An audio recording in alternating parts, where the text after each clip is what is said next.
kay question ng iba, sabihin nila, "O, di ba? Ang tagal nyo, loyal ka dati, ngayon hindi ka na loyal." Sabi ko, first and foremost, di ako kumikita, hindi rin ako vlogger.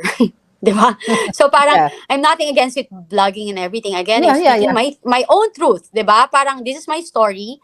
So parang, Mhm. you can say whatever you want, bahala kayo sa buhay nyo, you don't know me, you don't know my story, you don't know what happened to me inside. So, Yeah. alam mo yung very public sila, malalakas ang loob. Tapos ako nga, di ba, parang one time pa, nabalya pa ako nilagda Nabalya. sa sa CR. Kasi nag-CR kami dun sa restaurant ko. Yun nga, Nilagda. lasing siya. Nilagda, Oo. Mea, oo.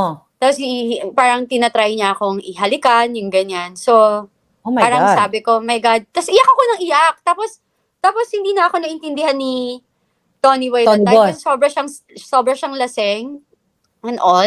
Tapos, sabi niya, parang sabi lang niya, parang, hayaan mo lang yan. Ganyan lang talaga yan. Parang ako, ha? Diba? Parang, I think 3 years pa lang kami nun. Tapos ever since then, I don't want to be around him.